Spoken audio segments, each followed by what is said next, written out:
जाएगा।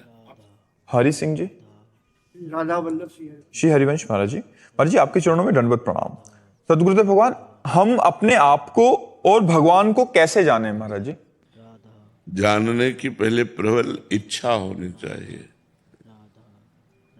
और प्रबल इच्छा तभी होती है जब समस्त भोगों से, ऐश्वर्य से, मान प्रतिष्ठा से वैराग्य हो जाता है। भोगैश्वर्य प्रसक्तानाम तया प्रहृत चेतसाम व्यवसायत्मिका बुद्धि समाधो न विधीयते। जिसकी बुद्धि भोगों में लगी हुई है, ऐश्वर्य में लगी हुई है, जिसका चित्त भोगों ने अपहरण कर लिया है, वो कभी ऐसा निश्चय ही नहीं कर पाता कि मुझे भगवत प्राप्ति करनी है। भगवान क्या है, मैं क्या हूं, कौन हूं, ऐसा उसके अंदर जिज्ञासा ही नहीं होती है। एक सुन सुना कर जिज्ञासा होना अलग बात है, और भूख लगना अलग बात है। जैसे हमें भूख लगती तो सिर्फ भोजन चाहिए, उस समय भोजन सुहाई देता है। ऐसे में भगवान की भूख लग जाए, भजन की भूख लग जाए, भोगों से त्याग हो जाए, तब हमारे अंदर जब भगवान के जानने की प्रबल जिज्ञासा होगी तो आप नहीं जानेंगे, भगवान आपको जनाएंगे। सोई जाने जेहि देहु जनाई, और जानत तुम्हें तुम्हें हो जाए। वही जानता है जिसे हे प्रभु आप जना देते हो, और जो आपको जान जाता है वो आप में हो जाता है। तो भगवान को जानना और अपने स्वरूप का जानना एक ही है। मम दर्शन फल परम अनुपा, जीव पाव निज सहज स्वरूपा। जे भी जीव मेरा दर्शन पाता है उसे अपने स्वरूप का बोध हो जाता है। तो अगर हम अपने स्वरूप का बोध कर ले तो भगवान को जान गए, और भगवान को जान गए तो अपने स्वरूप का बोध, क्योंकि दो नहीं वो एक ही है, वही आत्मा है, वही परमात्मा है। तो सबसे बड़ी समस्या हमारे आगे है शरीर और शरीर के भोगों की प्रीति। जो ये शरीर है इसको मैं मान लिया है, और इंद्रियों का जो भोग विलास है इसे मेरा मान लिया, अपना मान लिया है। बस ये जब तक नहीं हटेगा तब तक ना आप अपने को जान सकते हैं, ना भगवान को जान सकते हैं। अब इसके हटने के जो उपाय है, सबसे पहला साधु संग, भगवत प्रेमी महात्माओं का संग। साधु संग में भी भगवत प्रेमी महात्माओं का संग। अलग अलग संतों का उद्देश्य होता है, वो उद्देश्य वाले संतों का संग करे जिनका केवल भगवान उद्देश्य है, केवल भगवान। ऐसे संतों के संग से संस्कृति का, आवागमन का, अज्ञान का, अविद्या का नाश होता है। पहला संतों का संग, और दूसरा नाम में अत्यंत आसक्ति, नाम छूटने पर व्याकुलता पैदा हो, तद विस्मरणेन परम व्याकुलते। तीसरा भगवान को अर्पित कर्म, जो भी कर्म करे वो भगवान को अर्पित करे। तो भगवान को अर्पित कर्म शास्त्र सम्मत होते हैं, जो शास्त्र के अनुसार कर्म करे और उनको भगवान को अर्पित कर दे। पहला सत्संग साधु संग, दूसरा नाम में सुदृढ़ रति, और तीसरा समस्त कर्म भगवान को समर्पित, और चौथा अपनी नेत्रेंद्रिय, वाकेंद्रिय और श्रवणेंद्रिय, इन तीन को शासन में लाना। नेत्रेंद्रिय से गलत नहीं देखना, श्रवणेंद्रिय से गलत नहीं सुनना, वाणी से गलत नहीं बोलना। इसी में रसेंद्रिय भी है। जबान में दो इंद्रिया, एक वाकेंद्रिय, एक रसेंद्रिय। एक को कर्मेंद्रिय कहते हैं, एक को ज्ञानेंद्रिय कहते हैं। रसेंद्रिय जो ज्ञानेंद्रिय है, वाकेंद्रिय कर्मेंद्रिय। तो भोजन बड़ा पवित्र और भगवद अर्पित, वाणी बड़ी पवित्र और किसी को दुख देने वाली नहीं। श्रवणेंद्रिय सावधान होकर सुने, सावधान होकर देखें। अगर हम इन नियमों का पालन करें बहुत काल तक और भगवान से प्रार्थना करें तो हम अपने स्वरूप को भी जान जाएंगे और भगवान को भी जान जाएंगे। चंदन सेन जी दिल्ली से। राधे राधे महाराज जी। महाराज जी, गुरु को हमने देखा है, उनके मार्गदर्शन में हम चले हैं, तो ऐसे में गुरु और इष्ट देवता में कौन बड़ा है महाराज जी हमारे लिए? देखो, सबसे पहली बात तो यह है कि कोई ना बड़ा है ना कोई छोटा है, एक ही तत्व है। किसका प्रश्न है? तत्व एक है। अब हम परमात्मा और गुरु की महिमा पर विचार करते हैं। जैसे भगवान का नाम और जो नामी है, इनमें कौन बड़ा है? तो हम महिमा पर विचार करेंगे ना, तभी तो पता चलेगा। तो महिमा में पता चला कि भगवान जब अवतार लेते हैं तब लोगों का कल्याण करते हैं, लेकिन नाम जप कर घोर पापी अभी भी कल्याण को प्राप्त हो रहे हैं। घोर पाप करने वाला भी यदि भगवान का नाम जप करने लगे तो परम पद का अधिकारी हो जाता है। तो भगवान कभी युग में अवतार लेते हैं, तब आकर जन कल्याण करते हैं, लेकिन नाम तो आज भी जन कल्याण कर रहा है। अच्छा, भगवान कुछ का कल्याण करते हैं, नाम तो लाखों का कल्याण कर रहा है। जब हम महिमा देखते हैं तो भगवान से बढ़कर भगवान का नाम है। ब्रह्म राम ते नाम बड़ वरदायक वरदान। ब्रह्म राम से भी बढ़ करके राम का नाम, राम ते अधिक राम कर नाम, राम न सके नाम गुण गाई, इतनी महिमा। ऐसे ही हम जब सदगुरु और भगवान पर देखते हैं तो भगवान हमारे हृदय में सनातन से विराजमान है, लेकिन हमारा कल्याण नहीं हो पाया। बात मानते हो नहीं? भगवान सनातन से हमारे हृदय में विराजमान है, पुरातन से विराजमान है। चाहे हम जिस योनि में गए हों, भगवान सबके हृदय में रहते हैं। तो भगवान के हृदय में रहते हुए भी हमारा कल्याण नहीं हो पाया। वही भगवान जब गुरु रूप धारण किए, वही भगवान है, दूसरा कोई नहीं है। बन्नो गुरुपद कंज कृपा सिंधु नर रूप हरि, महामोह तम पुंज जासु बचन रवि कर निकर।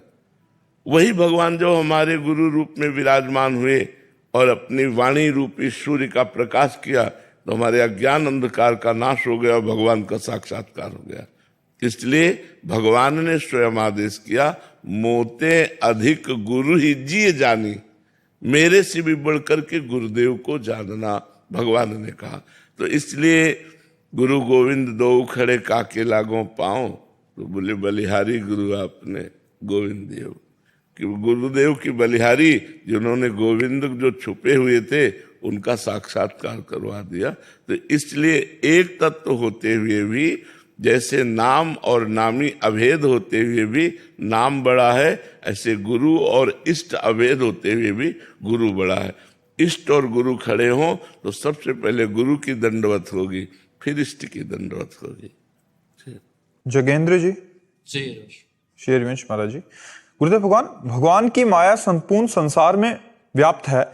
आप श्री के श्री वचनों के अनुसार ये माया भगवत मार्ग में चलने वाले उपासकों पर अपना विशेष प्रभाव दिखाती है महाराज जी। तो महाराज जी, उपासकों पर पड़ने वाला ये विशेष प्रभाव क्या उपासकों द्वारा किए गए भजन से शुद्ध चित्त द्वारा अनुभव किया गया माया का प्रभाव है या कुछ और?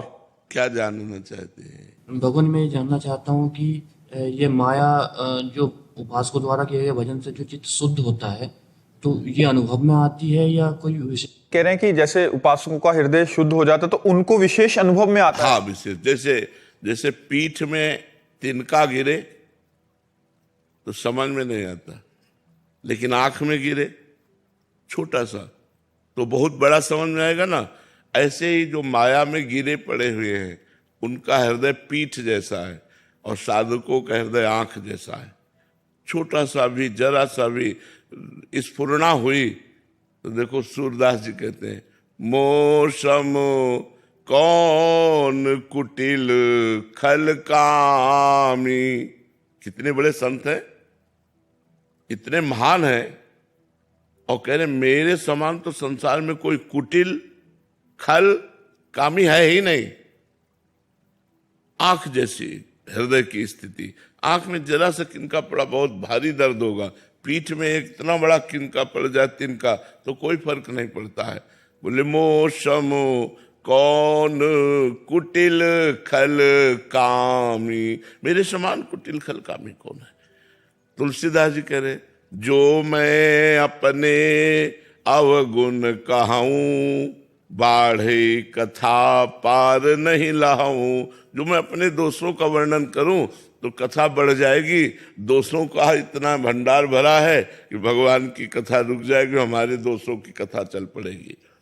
तो जो महान हृदय होता है, जो साधक होता है, जो संत होते हैं, जरा सा भी दोष उनको पहाड़ जैसा लगता है। और जो माया में फंसे हुए लोग हैं, पहाड़ जैसा दोष उनको लगता ही नहीं कि दोष है। इसलिए ये विचार करके कहा गया था कि संत और साधकों के हृदय में माया का विशेष प्रभाव पड़ता है, क्योंकि वो अत्यंत कोमल और ज्ञान युक्त होते हैं।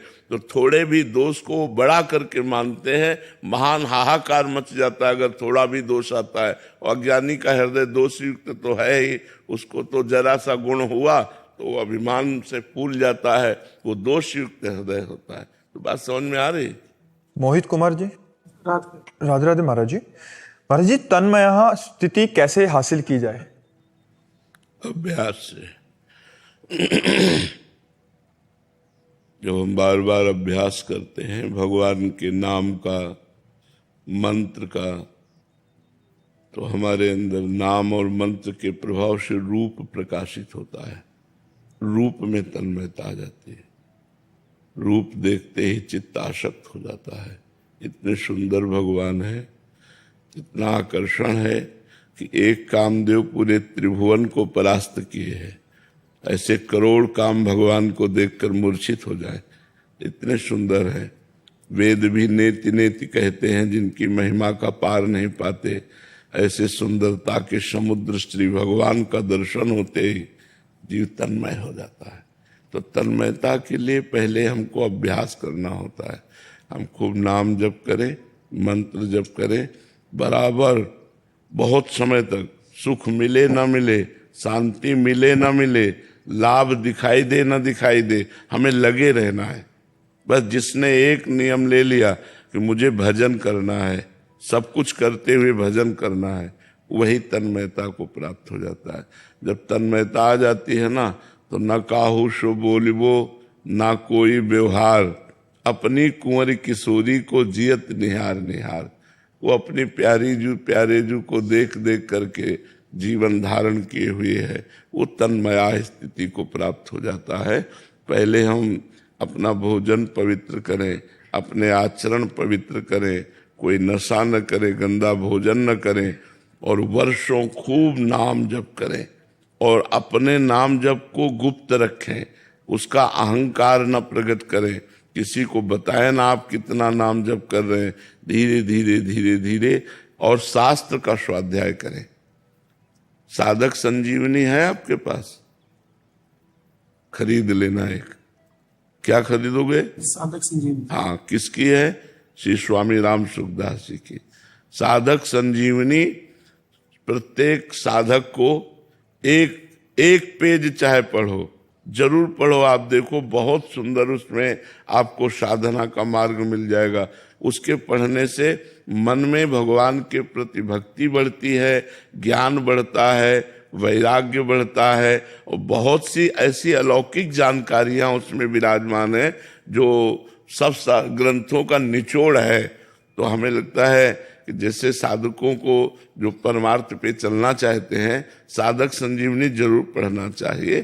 तो एक साधक संजीवनी खरीद लो गीता पृष्ठ से, और उसको पढ़ो, और नाम जप करते रहो, और मंत्र जप करते रहो, सत्संग सुनते रहो, पवित्र भोजन करो, तो आपकी तन्मया स्थिति धीरे धीरे हो जाएगी।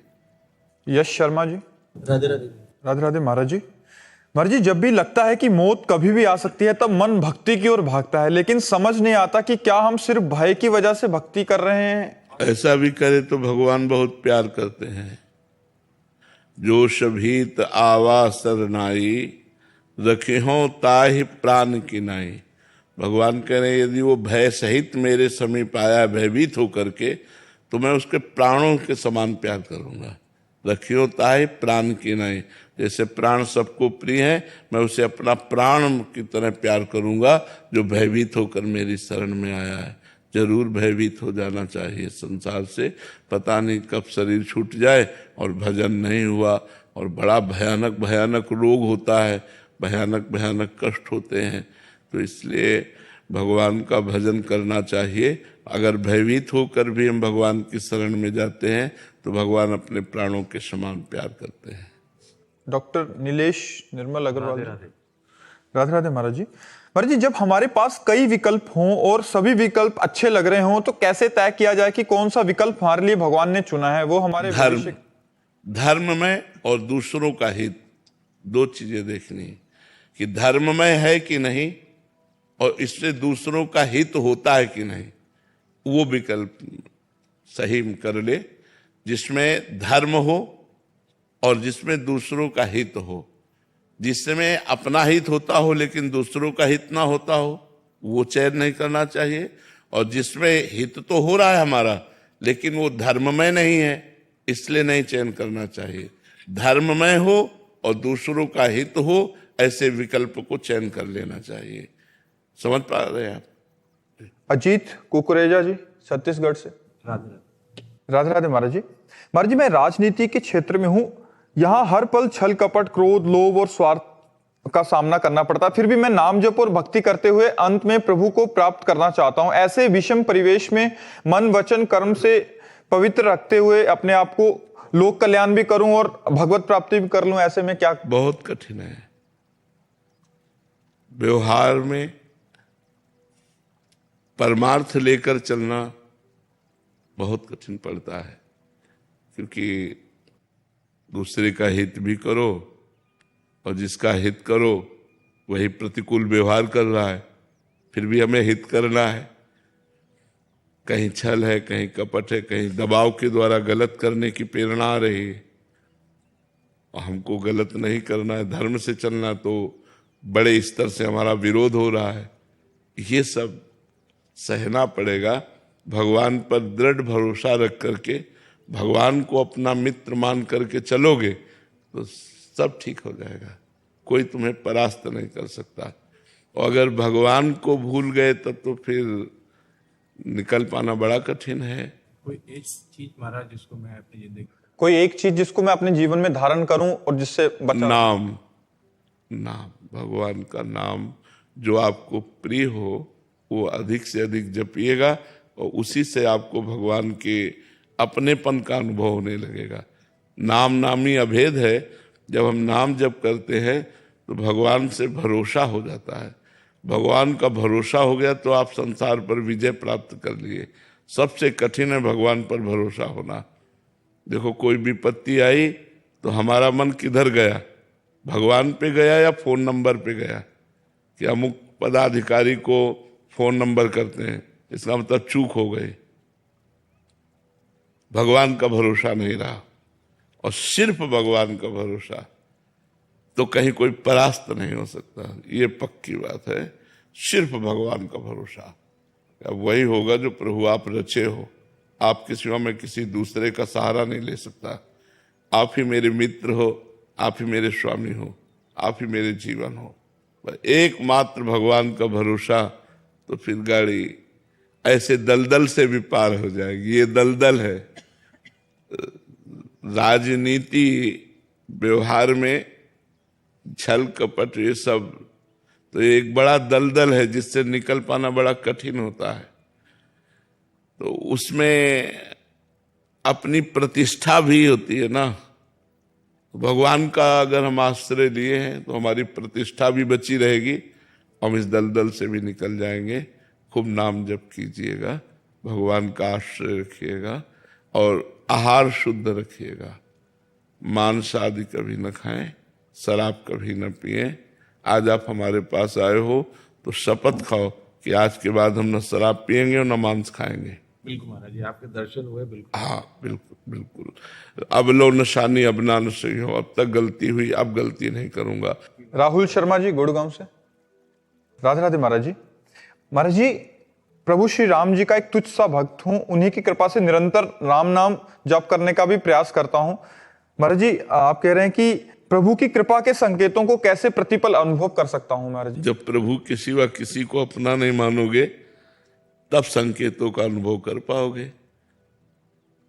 जब हमारे हृदय में केवल प्रभु का ही स्थान रहेगा, किसी से कोई ममता नहीं, कोई मोह नहीं, कोई आसक्ति नहीं, तो मैसेज आएगा तो प्रभु का आएगा, तुरंत पढ़ लोगे कि हमारे प्रभु अब ये चाह रहे हैं, अब हमारे प्रभु ये चाह रहे हैं। अब अभी इतने मैसेज पढ़े कि देखो ना कितना प्रपंच भरा हुआ है अंदर, तो कैसे पढ़ पाओगे इनमें कौन प्रभु का है? आते तो हैं प्रभु के, सबके हृदय में आते हैं। जहां आप गलत करना चाहोगे वहां आएगा। क्या आप गलत करते हुए नहीं समझते मैं गलत कर रहा हूं?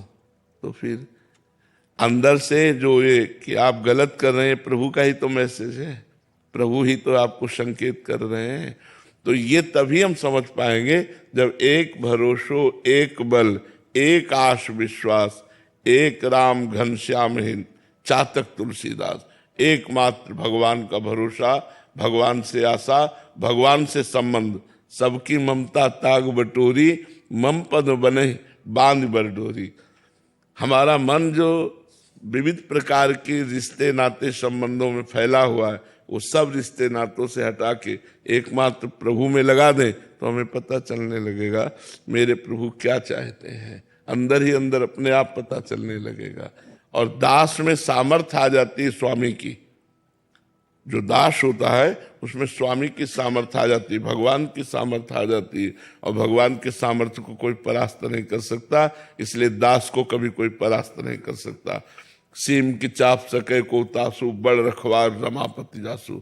भगवान जिसके रक्षक, उसका बाल बांका भी कोई नहीं कर सकता। गलती हो जाने पर भी, त्रुटि हो गई, जहां आपको फंसकर नीचा गिरना चाहिए वहां आप ऊंचे उठ जाओगे, आपको कोई गिरा नहीं सकता। क्यों? आप बहुत बड़े की शरण में हैं, बहुत बड़े की। ये मतलब पक्की बात मान लीजिए और अंदर से भगवान से प्यार कीजिए। नाम जप करते हुए, भगवान की लीला कथा सुनते हुए, भगवान का भाव रख करके परिवार सबको प्यार देते हुए और सारे कर्म भगवान को समर्पित करते हुए चलो, तो अभी भगवान से